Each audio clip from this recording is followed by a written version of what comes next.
Começa agora o programa que vai fazer você buscar o judiciário brasileiro. Quanto é? Quanto é? Fala pessoal, sejam muito bem-vindos a mais um programa Quanto é? Quanto é? O programa que vai fazer você conhecer o valor das indenizações no Poder Judiciário Brasileiro. Todos os casos trazidos por mim são casos verídicos e isto não é um programa de humor. Você certamente já deve ter ido a alguma festa algum dia na sua vida, mais especificamente em uma casa noturna. E muito provavelmente, se você teve juventude, você teve que cuidar de um amigo bêbado ou de uma amiga bêbada. É ou não é verdade? Eu tenho a certeza que sim. Isso já aconteceu com todo mundo. Isso se você não foi o amigo bêbado, a amiga bêbada. Imagina comigo a seguinte situação. O camarada com 17 anos está numa festa de 15 anos, o amigo passa mal e ele vai com o amigo até o banheiro masculino para poder cuidar do cara, dar uma água para ele. Nisso, o segurança da casa noturna fala o seguinte: olha, dá refrigerante porque é bom. Essa história é bem bizarra até certo ponto, tá, gente? Dá refrigerante porque é bom. Aí o camarada vai lá, compra um refrigerante. No caminho para o banheiro, o segurança de novo o interpela, dizendo: tem que tirar o gás. Tem que ser refrigerante, só que sem gás. O que o garoto faz? 17 anos, né? Ele entra no banheiro e começa a jogar refrigerante nos vidros e etc. para ver se o gás sai. Nisso, chega o dono da casa noturna. E aí, nesse inteirinho, enquanto o cara verifica aquela bagunça, aquela melação de refrigerante no banheiro, o dono do espaço começa a agredir o rapaz. E, logicamente, isso não pode dar coisa boa.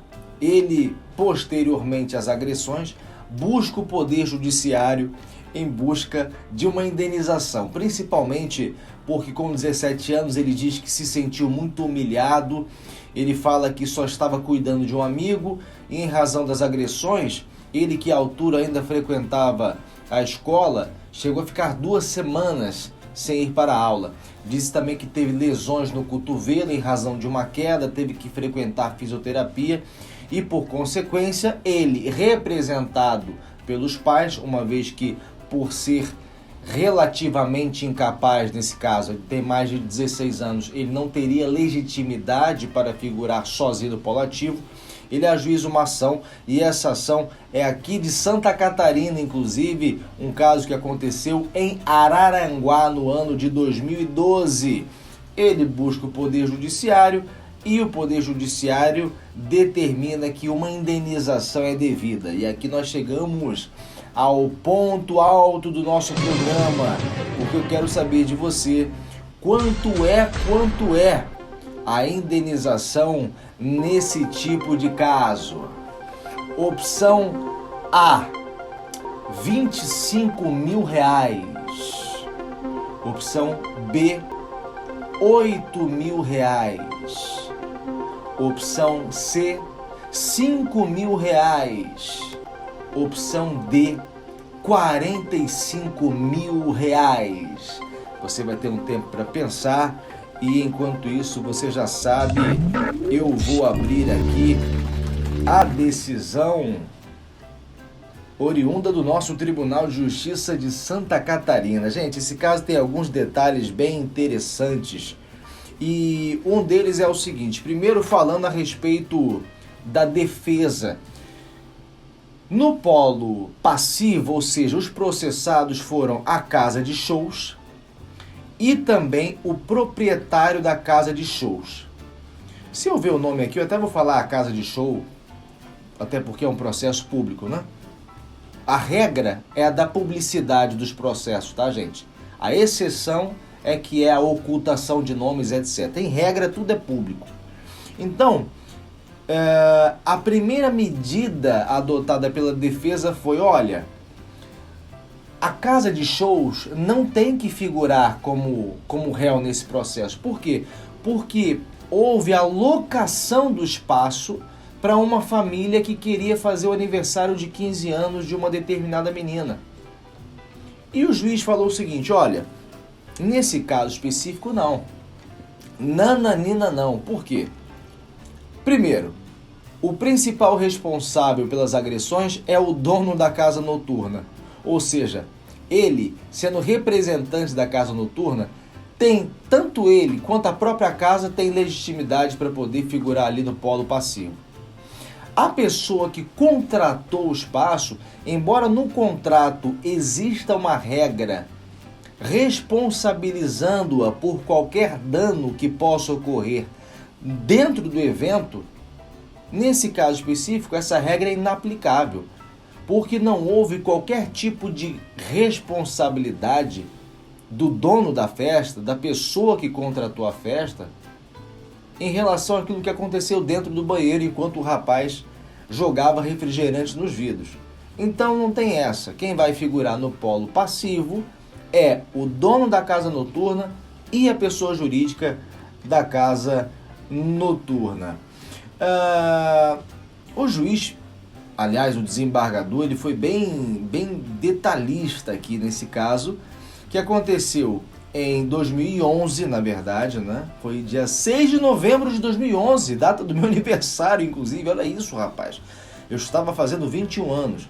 Uma festa de 15 anos no estabelecimento Marítimo Centro de Eventos, não sei se existe ainda, fica lá em Araranguá, ou ficava, cujo sócio administrador é o primeiro réu.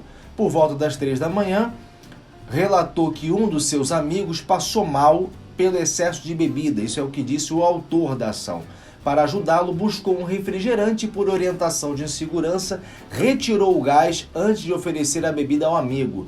Nesse momento, afirmou que foi agredido física e moralmente pelo réu. Em virtude dessas agressões, sofreu derrame articular no cotovelo, pelo que teve de se submeter a sessões de fisioterapia. Sustentou que o episódio foi humilhante, pois ocorreu na frente de amigos e conhecidos, inclusive inibindo-o a ir na escola pelos dias subsequentes, da mesma forma como eu relatei a vocês. Já o réu, e aqui mais especificamente o dono da casa noturna, disse que não agrediu fisicamente nem proferiu palavras de baixo calão contra o autor, somente ordenou que ele parasse de jogar refrigerante nas paredes e espelhos do banheiro. Fico imaginando essa cena.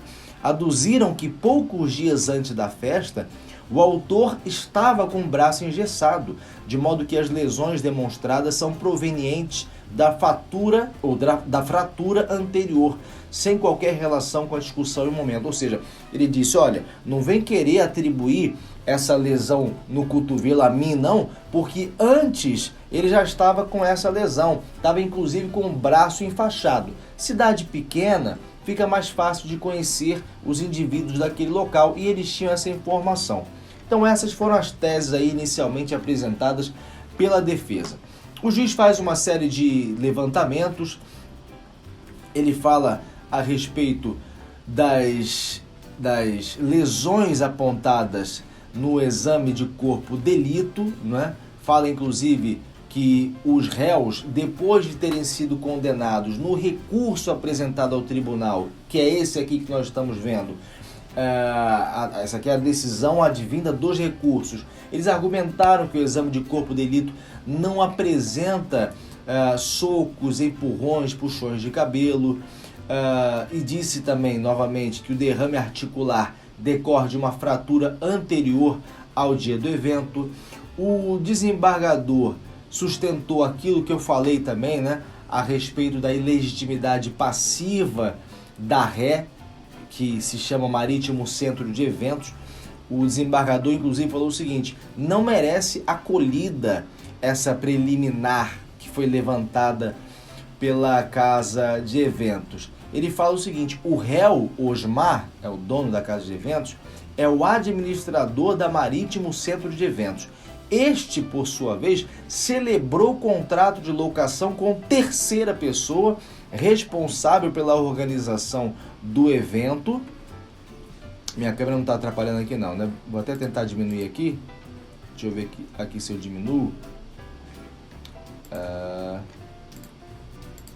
Não, não tá atrapalhando não, né, gente? Vamos lá. Aqui, ó. Este, por sua vez, celebrou contrato de locação com terceira pessoa responsável pela organização do evento em que transcorreram os fatos. Ocorre que tal avença entre a Ré Marítimo Centro de Eventos e terceira pessoa, na qual esta assume a responsabilidade pelos danos que viessem a ser causados aos participantes do evento, não pode ser oposta ao autor, em caso, consumidor e hipossuficiente perante a casa de eventos. Na hipótese, o incidente não decorreu de falha da organizadora de eventos, menos ainda de culpa do autor, mas da conduta do próprio réu Osmar, sócio-administrador da Ré Marítimo Centro de Eventos, que agrediu o autor e o fez para que o autor parasse de depredar o patrimônio, exatamente da forma como eu falei para vocês. Aí ele faz uma introdução a respeito de como o incidente aconteceu e depois ele começa a trazer elementos da responsabilidade civil, sobre os quais eu já falei rapidamente aqui em outros vídeos do programa Quanto É.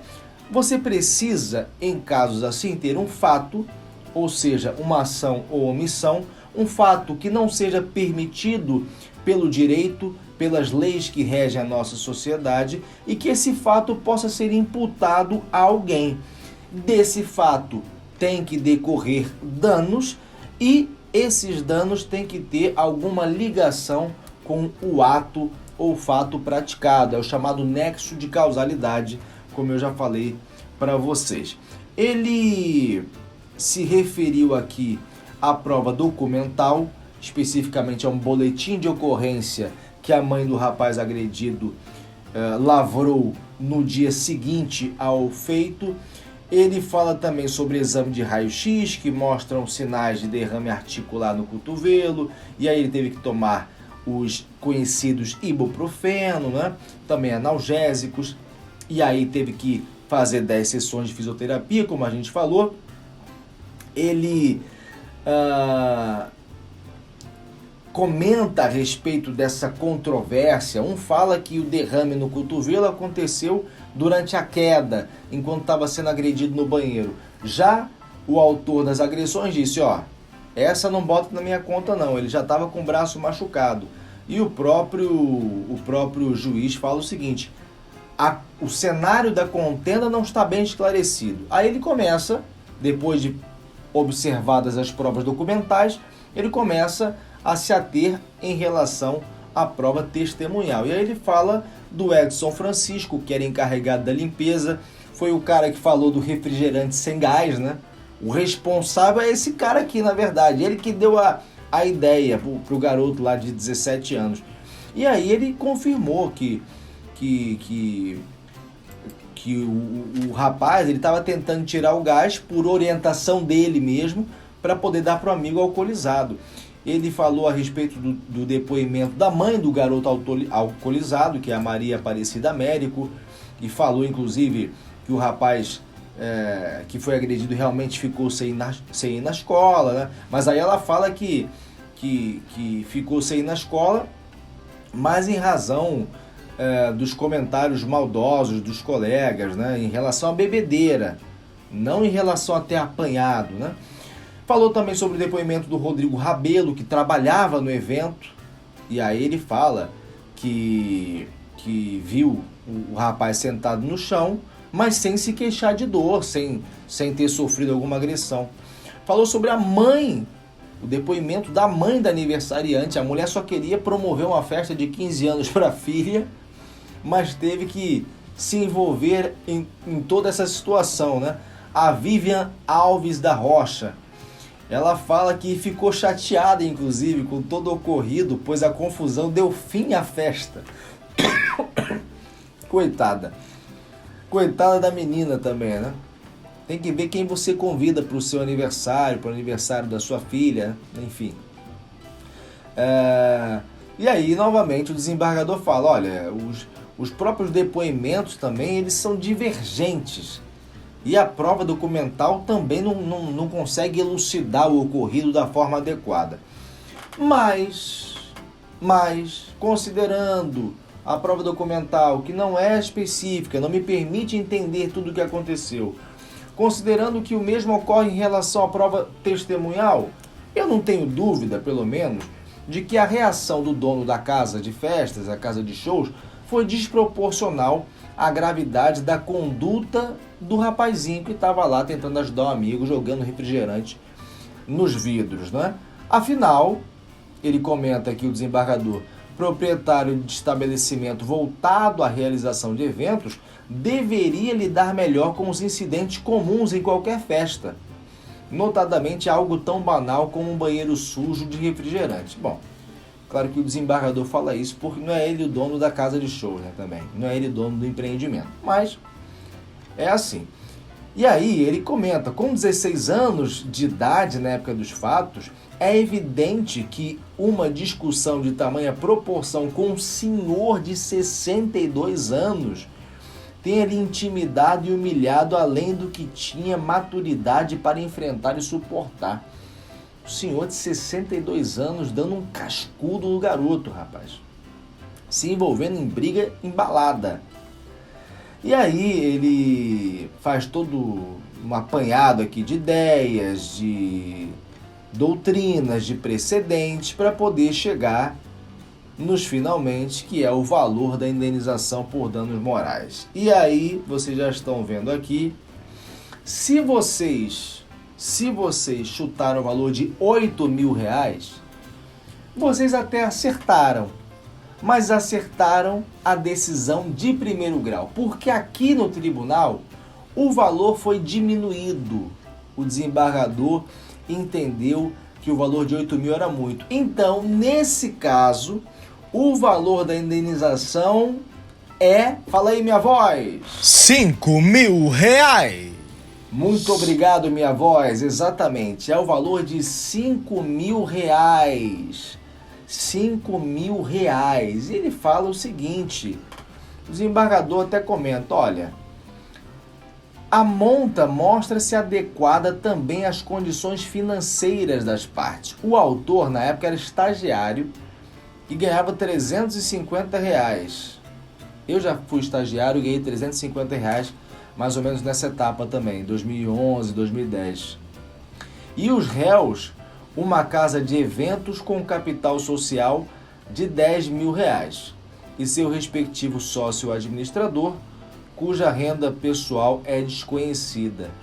Ele diz o seguinte, que R$8.000, no momento em que foi decidido pelo juiz de primeiro grau, no momento em que ele estava decidindo, equivalia mais ou menos a 11 mil. Então era muito. Passou para 5, que segundo ele, acrescidos de incidências legais, alcançaria aí R$7.000. Mas no final mesmo, é R$5.000 o valor da indenização. Essa é a conclusão. Chegamos aí ao final de mais um programa Quanto é, mais um caso aqui para que você possa conhecer.